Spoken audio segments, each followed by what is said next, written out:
Ora ishte 19:47 minuta kur muzika e dasmës u ndërpre papritur. Vetëm pak sekonda më parë, qindra të ftuar po duartrokisnin dhëndrin, ndërsa ai përqafonte baban e tij. Ishte një nga ditët më të rëndësishme të jetës së tij. Pastaj u dëgjuan 3 krisma jashtë sallës. Njerëzit bërtitën. Dritat u fikën. Kur u ndezën përsëri, dhëndri kishte zhdukur. Në dysheme kishte vetëm telefonin e tij dhe një njoll gjaku. Babai i tij, Adrian Kodra, një nga milionerët më të fuqishëm të qytetit, nuk bërtiti. Nuk telefonoi policin. Nuk kërkoi ndihmë. Ai vetëm mori telefonin e djalit dhe pa një mesazh të fundit. Nëse do ta shohësh përsëri djalin tënd, mos përfshi policin. Poshtë mesazhit ishte një adresë. Adriani e dinte atë vend. Dhe pikërisht atëherë fytyra e tij ndryshoi. Sepse ai e kuptoi diçka që askush tjetër në atë sallë nuk mund ta dinte. Rrëmbyesit nuk kishin rrëmbyer thjesht djalin e një milioneri. Ata kishin zgjedhur djalin e njeriut të gabuar. Adriani hyri në dhomën e tij. Hapi një kasafort që nuk e kishte prekur prej më shumë se 20 vitesh dhe nxori një çantë të zezë. Brenda kishte vetëm disa sende, një armë, një telefon, disa fotografi të vjetra dhe një dokument me emra njerëzish që zyrtarisht konsideroheshin të vdekur. Gruaja e tij e pa e tmerruar. Ku po shkon? Adriani mbylli çantën. Po marr djalin tim. Po policia. Ai u kthye ngadalë. Nëse policia shkon atje, djali im vdes. Pastaj doli nga shtëpia vetëm. Pa truproja. Pa shofer. Pa e ditur askush se ku po shkonte. Por ndërsa makina e tij largohej në errësirën e natës, një makinë e zezë po e ndiqte nga larg, dhe njerëzit që ndodheshin brenda saj kishin vetëm një urdhër. Mos e humbni nga syt. Ai nuk duhet të arrijë gjallë tek djali. Çanta e zezë. Ora kishte kaluar 20:00, por askush në hotelin luksoz Royal Palace nuk po mendonte të largohej. Salla ishte ende e mbushur me muzikë, drita dhe njerëz të veshur elegant. Tavolinat ishin mbushur me gota shampanje. Lulet e bardha dekoronin çdo cep dhe në qendër të sallës, mbi një platformë të madhe, qëndronin dhëndri dhe nusja. Ishte dasma e vitit. Dhëndri, Leon Kodra, 29 vjeç, ishte djali i vetëm i një prej biznesmenëve më të pasur të vendit, Adrian Kodrës. Adriani kishte ndërtuar një perandori financiare nga zeroja. Kompani ndërtimi, hotele, transport, pasuri të paluajtshme. Por për të, asnjëra prej tyre nuk kishte rëndësi sa djali i tij. Leon ishte gjithçka që i kishte mbetur. Disa minuta më parë, Adriani kishte qenë pranë tij. Jam krenar për ty, bir, i kishte thënë. Leoni kishte buzëqeshur. Edhe unë për ty, baba. Sot fillon jeta jote e vërtet. Leoni e kishte përqafuar. Askush nuk e dinte se ato do të ishin fjalët e fundit që do të dëgjonin nga ai për shumë orë. Muzika ndryshoi. Nusja, Elena, mori mikrofonin dhe filloi të fliste. Dua të falenderoj të gjithë ata që janë këtu sonte. Në atë moment, një zhurmë e fortë u dëgjua jashtë sallës. Të gjithë u kthyen. Një sekond më vonë. Pastaj një tjetër. Njerëzit filluan të bërtisnin. Dritat u fikën. Salla u zhyt në errësirë. Çfarë po ndodh? Hapni derën. Telefononi policin. Fëmijët filluan të qanin. Disa njerëz u përkulën nën tavolina. Adriani u ngrit menjëherë. Nuk kishte frikë në fytyrën e tij. Vetëm një instinkt të vjetër. Një instinkt që nuk e kishte përdorur prej dekadash. Ai pa drejt platformës. Leon. Asnjë përgjigje. Adriani u nis me shpejtësi. Por një grup njerëzish po shtynin njëri tjetrin për të dalë nga salla. Ai arriti te platforma. Leon.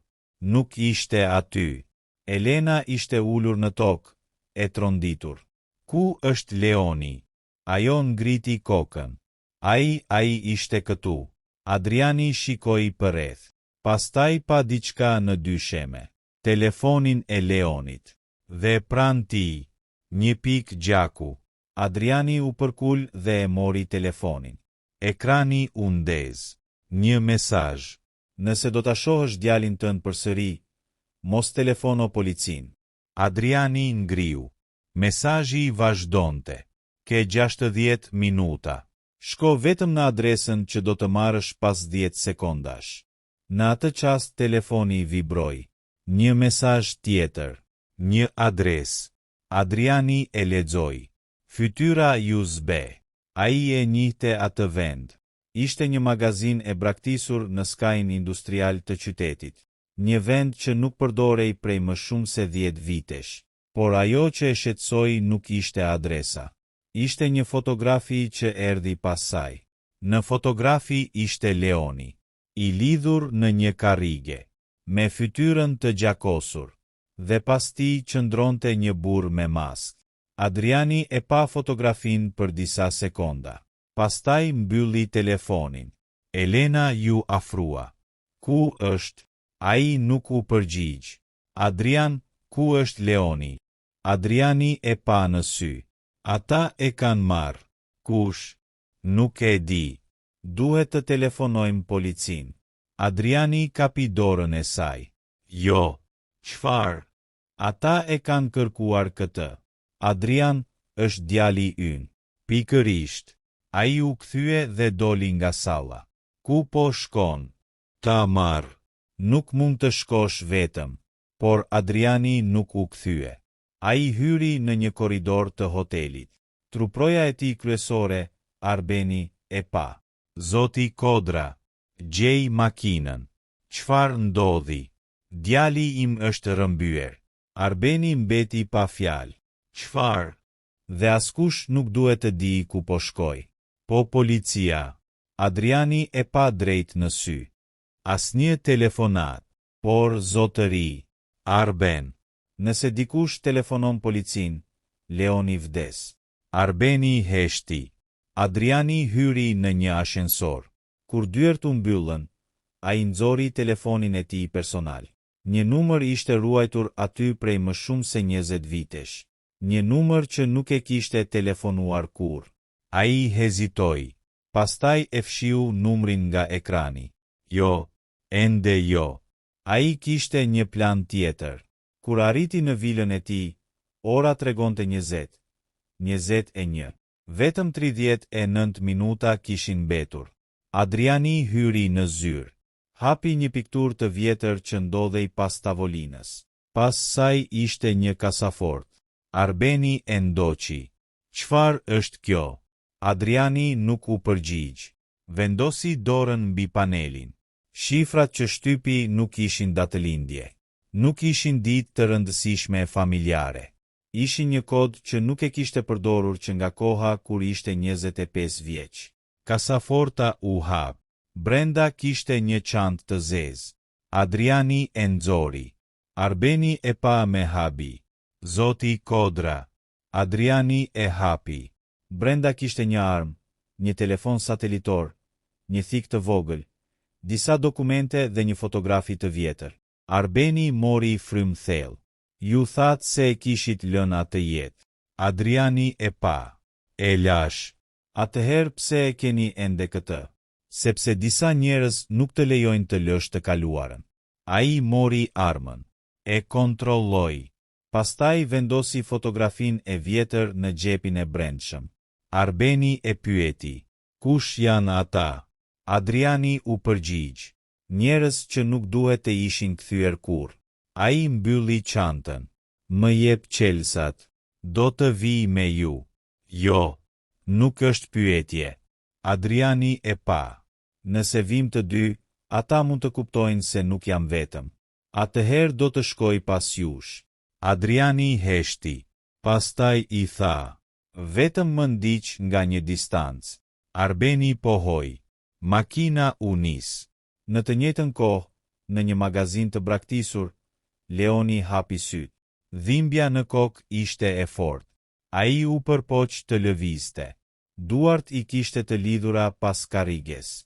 Një dritë e bardhë varej nga tavani. Përballë tij qëndronin 3 burra. Njëri prej tyre ishte i gjatë dhe mbante një maskë të zezë. Leoni e pa. Kush jeni? Asnjë përgjigje. Çfarë kërkoni? Burri i maskuar u afrua. Babain tënd. Leoni qeshi me nervozizëm. Nëse doni para, ai do t'ju jap. Burri nuk reagoi. Sa? Heshtje. 10 milion. Asgjë. 20. Burri u afrua edhe më shumë. Nuk duam parat e babait tënd. Leoni u ngrir. Atëherë çfarë doni? Burri hoqi ngadal maskën. Leoni e pa. Dhe fytyra ju ndryshua. Nuk është e mundur. Burri buzëqeshi. Babai yt të ka treguar ndonjëherë për mua. Leoni nuk foli. Jo, sigurisht që jo. Ai u kthye nga njerëzit e tjerë. Ai ka qenë gjithmonë i mirë në fshehjen e së kaluarës. Pastaj u kthye te Leoni. Por sonte gjithçka do të dalë në dritë. Në rrugë, Adriani po drejtonte makinën. Nuk fliste. Nuk ndiste radion. Vetëm shikonte rrugën. Telefoni satelitor ra. Ai u përgjigj. Një zë i deformuar tha. Ke 25 minuta. Ku është djali im? Do ta shohësh. Nëse i ke bërë diçka, mos më kërcëno. Adriani shtrëngoi timonin. Çfarë do? Zëri qeshi. Jo. Pyetja është çfarë do të bësh ti për të. Telefonata u ndërpre. Në atë moment, Adriani pa një makinë të zezë në pasqyrën e pasme. E njëjta makinë kishte qenë pas tij për disa minuta. Ai uli shpejtësinë. Makina e zezë uli gjithashtu shpejtësinë. Adriani mori një rrugë anësore. Makina e ndoqi.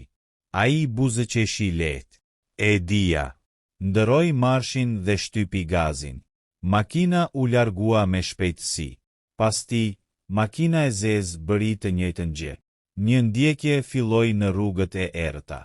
Adriani kaloi në një rrugicë të ngushtë. Makina tjetër pothuajse u përplas me një mur. Ai doli në rrugën kryesore, por në vend që të shkonte drejt magazinës, ktheu papritur. Pas 10 minutash, makina e zezë nuk dukej më. Adriani ndaloi. Doli nga makina. Hapi bagazhin. Nxori një xhaket tjetër. Ndryshoi targën. Pastaj vazhdoi rrugën. Nuk ishte më i sigurt se sa njerëz po e ndiqnin, por një gjë ishte e sigurt. Kjo nuk ishte një rrëmbim i zakonshëm. Në orën 20:52, Adriani mbërriti pranë zonës industriale. Magazina ishte rreth 500 metra larg. Ai parkoi makinën në errësirë. Mori çantën. Para se të nisej, telefoni satelitor vibroi. Një mesazh. Eja vetëm. Pastaj një tjetër. Nëse shohim dik pas teje, djali vdes. Adriani doli nga makina. Por ai nuk e dinte se dikush po e shikonte nga çatia e një ndërtese aty pranë. Një burr mbante dylbi. Ai erdhi. Në kufje u dëgjua një zë. Vetëm, po, mirë, por ka diçka të çuditshme. Çfarë? Ai nuk duket si një baba që ka ardhur të negocioj. Një heshtje. Çfarë do të thuash? Burri me dylbi buzëqeshi. Duket sikur ka ardhur për luftë. Në magazin, Leoni dëgjoi një derë që u hap. Hapat po afroheshin. Burri që e kishte marrë në pyetje u shfaq përsëri. Babai yt erdhi. Leoni ngriti kokën. Lëreni të lirë. Kjo varet prej tij. Çfarë doni prej tij? Burri u afrua. Një të vërtet. Çfarë të vërtete? Burri u përkul pranë veshit të tij. Të vërtetën për atë që ndodhi 25 vjet më parë. Leoni u hutua. Unë nuk di asgjë. E di. Atëherë pse më rrëmbyet? Burri u largua. Sepse babai yt do të kujtohet kur të shoh. Leoni nuk kuptoi. Jashtë, Adriani po ecte drejt magazinës. Çdo hap e afronte me të kaluarën. Me një jetë që kishte varrosur. Një jetë për të cilën familja e tij nuk kishte dëgjuar kurrë. Kur arriti te dera, pa një shenjë të vogël në metal. Një simbol. Një rreth me një vijë në mes. Adriani ndaloi. E preku me dorë. Fytyra ju ndryshua. Jo. Ai e njihte atë simbol. Ishte shenja e një grupi që ai mendonte se ishte shkatëruar shumë vite më parë. Një grup njerëzish që dikur kontrollonin kontrabandën, informacionet sekrete dhe vrasjet me pagesë. Një grup që kishte pasur vetëm një rregull. Askush nuk largohej i gjallë. Adriani kishte qenë pjesë e tyre, por kishte tradhtuar organizatën dhe kishte ikur. Ai mendonte se askush nuk e kishte gjetur. Deri atë natë, ai hapi derën.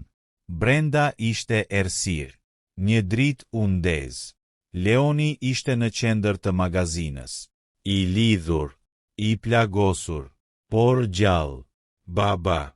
Adriani bëri një hap përpara. Pastaj u dëgjua një zë nga errësira. Mirë se erdhe, Adrian. Adriani ngriti kokën. Një burr doli nga hijet. I njëjti që kishte qenë pranë Leonit. Ai buzëqeshi. Ka kaluar shumë kohë. Adriani e pa. Duhej të ishe i vdekur. Burri qeshi. Edhe ti. Leoni po shikonte të atin i hutuar. Baba, çfarë po thot ai? Adriani nuk u përgjigj. Burri vazhdoi. Ti na vodhe gjithçka. Nuk të vodha asgjë. Na more parat. Ato ishin të pista. Na more identitetet. Ishte e vetmja mënyrë për të shpëtuar. Dhe na more një njeri. Adriani ngriu. Për këtë erdhe. Burri buzëqeshi. Jo. Ai ngriti dorën. 4 burra dolën nga hijet dhe rrethuan Adrianin. Erdha për djalin tënd. Adriani shikoi Leonin. Pastaj burrat. Pastaj çantën. E vendosi ngadalë në tokë. Burri buzëqeshi. Hapeni. Adriani u ul. Hapi zinxhirin. Por në vend që të nxirrte parat, ai nxori diçka tjetër. Një pajisje të vogël. Burri e kuptoi shumë vonë. Çfarë është kjo? Adriani shtypi një buton. Dritat e magazinës u fikën. Një shpërthim i vogël ndodhi në anën tjetër të ndërtesës. Burrat u hutuan. Adriani u zhduk në errësirë. Gjeni atë.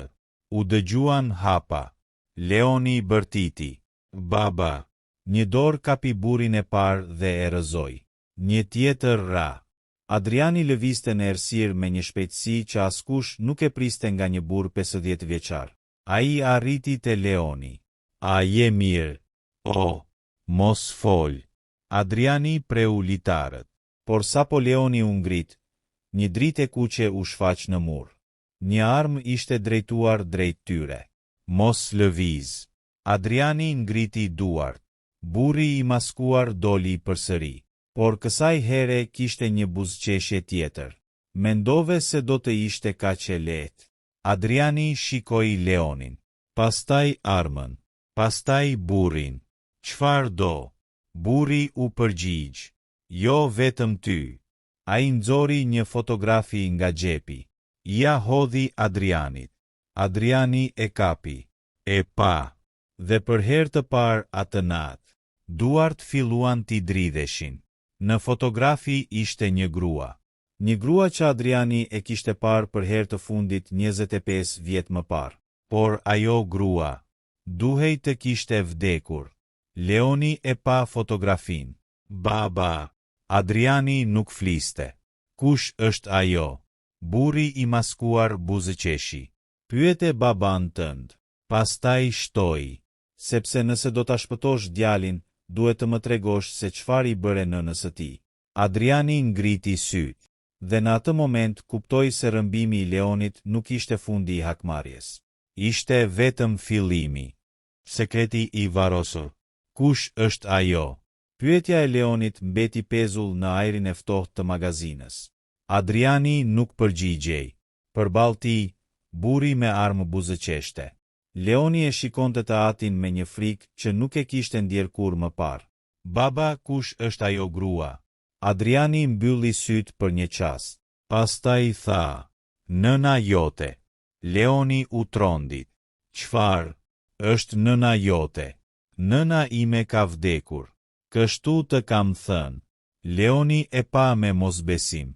Ti më ke thënë se ajo vdiq kur isha foshnjë. E di. Atëherë pse është në atë fotografi? Adriani nuk gjeti përgjigje. Burri me armë ndërhyri. Sepse babai yt të ka gënjur gjithë jetën. Hesht. Bërtiti Adriani. Jo. Sonte ai do të flas. Burri bëri një shenjë me dorë. Dy njerëz ju afruan Leonit. Adriani ngriti duart. Mos e prekni. Atëherë fol. Çfarë do të dish? Gjithçka.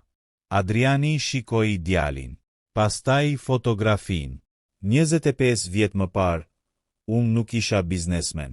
Leoni heshti. Çfarë ishe? Adriani mori frymë thellë. Punsohesha nga njerëz që nuk ekzistonin në letra. Burri me armë buzëqeshi. Tregoja. Ishin misione sekrete. Transport, mbrojtje, marrje informacioni. Gjëra që nuk mund t'i bëje nëse doje të kishe një jetë normale. Leoni e shikonte i tronditur. Ti ishe agent. Jo tamam. Adriani u kthye nga burri. Ishim mercenar. Leoni bëri një hap pas. Jo. E di që është e vështirë. Ti më ke mësuar të jem njeri i drejtë. Sepse doja që ti të ishe ndryshe nga unë. Burri qeshi. Dhe ja ku jemi. Adriani vazhdoi. Në atë kohë, organizata quhej Rieti. Ishte një grup që operonte në disa vende. Kishte njerëz në polici, në kompani private, në porte, aeroporte dhe banka. Dhe ti ishe pjesë e tyre. Pyeti Leoni. Po. Për sa kohë? Gati 7 vjet. Leoni uli kokën. Çfarë ndodhi? Adriani shikoi fotografin. U dashurova me nënën tënde. Burri me armë ndërhyri. Dhe kjo ishte gabimi i tij. Adriani vazhdoi. Ajo quhej Sara. Çfarë bënte? Punonte si analiste financiare për një kompani që ne po hetonim. Pra e survejoje. Po. Dhe pastaj, ajo zbuloi se kompania ishte vetëm një mbulesë për Rietin. Leoni nuk fliste. Adriani vazhdoi. Sara donte të raportonte gjithçka. Unë e kuptova se do ta vrisnin. Dhe e shpëtove. Po. Burri me armë qeshi. Jo. Ai na tradhtoi. Adriani e pa. Më duhej të zgjidhja. Dhe zgjodhe atë. Po. Na vodhe një listë. Adriani heshti. Burri vazhdoi. Një listë me emrat e të gjithë njerëzve që punonin për Rietin. Leoni kuptoi. Ti i tradhtove. Po. Dhe pastaj u aratisët. Unë dhe Sara. Por unë linda më vonë. Po. Leoni u afrua. Atëherë çfarë ndodhi me të? Adriani nuk përgjigjej. Burri me armë tha. Kjo është pjesa që ai nuk ta ka treguar. Adriani ngriti armën e tij. Mjaft. Do ta dëgjosh sonte. Burri nxori një telefon. E vendosi në një tavolinë. Shtypi një buton. Një video filloi të luante. Në ekran ishte Sara. E re. E trembur. Duke folur para kamerës. Nëse po e shikon këtë video, do të thotë se diçka ka shkuar keq. Leoni u afrua. Adriani ngriu. Zëri i Sarës vazhdoi. Adrian, nëse je gjallë, mos u kthe për mua. Leoni pa të atin. Baba. Videoja vazhdoi. Ata e din për Leonin. Ata e din se ai ekziston. Adriani u zbe. Jo. Nëse më ndodh diçka, mos u beso njerëzve që thonë se unë vdiqa. Videoja u ndërpre. Leoni u kthye nga babai. Ti e dije. Adriani nuk përgjigjej. Ti e dije që ajo mund të ishte gjallë. Jo. Gënjeshtar. Leoni e shtyu. Adriani nuk reagoi. Gjithë jetën time më ke thënë se nëna ime kishte vdekur. Sepse kështu doja të mbroja. Nga kush? Nga ata. Por ata më gjetën. Heshtje. Në atë moment u dëgjua një zhurmë nga jashtë. Burrat në magazin u kthyen. Një prej tyre vrapoi te dera. Shef, çfarë? Ka makina jashtë. Adriani kuptoi. Policia. Burri shikoi nga dritarja. Jo. Pastaj u dëgjuan dy shpërthime. Gjamat u thyen. Burrat u ulën. Plumba goditën muret. Sulm. Bërtiti dikush. Adriani kapi Leonin dhe tërhoqi pas një kolone betoni. Qëndro poshtë. Kush janë? Nuk e di. Një burr hyri nga dera anësore. Ata kanë ardhur për djalin. Adriani nxori armën. Sa janë? Shumë. Ku është dalja e pasme? Në anën tjetër. Adriani pa burrin që po i mbante peng. Ai ishte i hutuar. Kjo ishte mundësia. Adriani u ngrit. Një plumb kaloi pranë tij. Ai u kthye dhe qëlloi në drejtim të sulmuesve. Vrapo. Leoni ndoqi të atin. Ata kaluan nëpër një korridor të errët. Pas tyre shpërthyen britma. Adriani hapi një derë metalike. Dolën në një obor të pasëm, por aty ishte një makinë. Një burr doli prej saj. Zoti Kodra. Adriani ngriti armën. Kush je? Arbeni. Adriani u qetësua. Si na gjete? Ju ndoqa. Të thash të mos vije. E di. Arbeni pa Leonin. Zotëri. Më vonë. Të tre hipën në makinë. Arbeni shtypi gazin. Pas tyre, dy makina filluan t'i ndiqnin. Na ndjekin. Tha Arbeni. E di. Çfarë bëjmë? Adriani pa pasqyrën. Shko drejt urës. Cila? Ura e vjetër. Arbeni e kuptoi. Ajo që është mbyllur. Po. Makina u fut në një rrugë të ngushtë. Pas tyre, një CVZ afrohej. Një burr nxori armën nga dritarja. Filloi të qëllonte. Plumbat goditën makinën. Leoni u ul. Baba. Mos u tremb. Adriani hapi dritaren. Nxori armën. Qëlloi një herë. Goma e makinës së pasme shpërtheu. Suvi humbi kontrollin dhe u përplas me një mur. Arbeni vazhdoi. Të tjerët po afrohen. Adriani pa përpara. Shpejt. Ura e vjetër ishte vetëm disa qindra metra larg, por rruga ishte e bllokuar. Një kamion kishte dalë përpara. Arbeni frenoi. Na zun.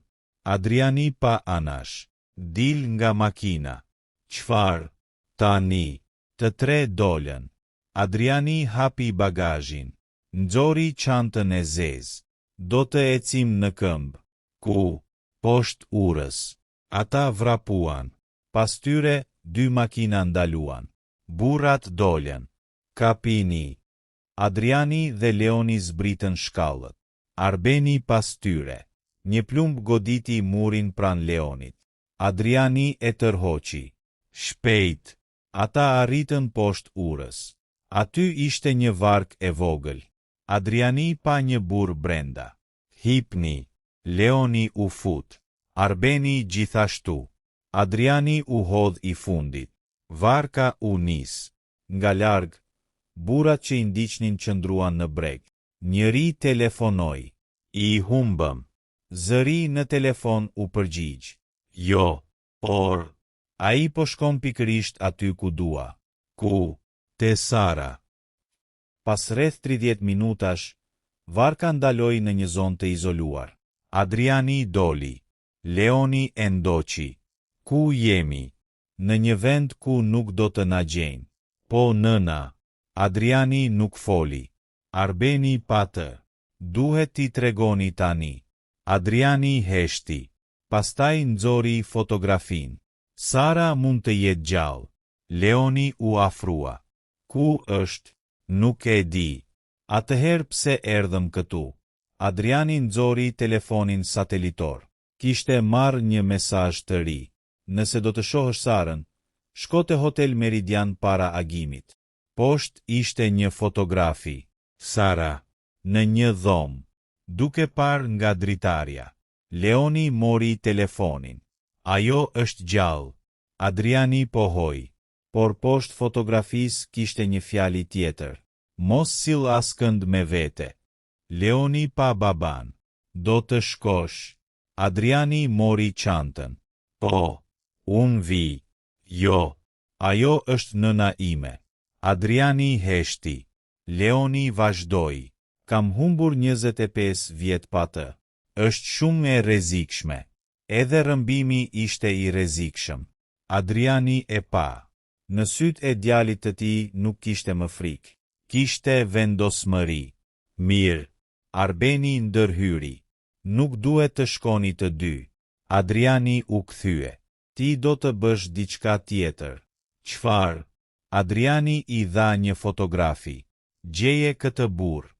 Në fotografi ishte burri që kishte drejtuar rrëmbimin. Arbeni e pa. Kush është? Adriani u përgjigj. Vëllai i Sarës. Arbeni mbeti pa fjalë. Mendova se ai kishte vdekur. Edhe unë. Adriani pa nga horizonti. Dielli po fillonte të ngrihej. Një ditë e re po fillonte. Por për Adrianin, lufta sapo kishte nisur. Dhe ai ende nuk e dinte se pas derës së Hotel Meridianit do të zbulonte një sekret shumë më të madh se ekzistenca e Sarës. Sepse Sara nuk ishte vetëm gjallë. Ajo kishte qenë duke e kërkuar Adrianin për 25 vjet. Dhe arsyeja pse nuk ishte kthyer kurrë te ai. Ishte sepse kishte zbuluar se dikush nga familja Kodra ishte pjesë e rrjetit. Dhe ai person ishte ende gjallë. E vërteta e fundit. Adriani qëndroi për disa sekonda para Hotel Meridianit. Ishte ora 05:37 e mëngjesit. Qyteti po zgjohej ngadalë, por për të nata ende nuk kishte përfunduar. Në dorë mbante fotografinë e Sarës, gruas që kishte besuar se kishte humbur 25 vjet më parë. Pranë tij qëndronte Leoni. Baba, duhet të hyjmë. Adriani pohoi. Çfarëdo që të ndodh, qëndro pas meje. Ata hynë në hotel. Korridoret ishin bosh. Në katin e 7, një derë ishte gjysmë e hapur. Adriani e shtyu ngadalë. Sara. Asnjë përgjigje. Leoni hyri pas tij. Dhoma ishte bosh, por mbi tavolinë kishte një fotografi. Adriani e mori. Në fotografi ishin 3 persona. Ai, Sara, dhe një burr tjetër. Leoni e njohu menjëherë. Ky është xhaxhai im. Adriani ngriu. Po, por ai vdiq para se të lindja. Adriani nuk foli. Në atë moment, një zë u dëgjua pas tyre. Jo, të dy u kthyen. Një grua qëndronte në derë. Flokët e saj ishin më të thinjura, fytyra kishte shenja të viteve, por sytë. Adriani do t'i njihte kudo. Sara. Gruaja filloi të qante. Leoni nuk lëvizi. Pastaj ajo tha. Leon. Ai e pa. Mami. Sara vrapoi drejt tij. Ata u përqafuan. Për disa sekonda nuk ekzistonte asgjë tjetër. As rrëmbimi, as mafia, as e kaluara. Vetëm një nën dhe djali i saj. Më fal, pëshpëriti Sara. Pse nuk u ktheve? Sara pa Adrianin. Sepse po të kthehesha, do t'ju vrisnin të dyve.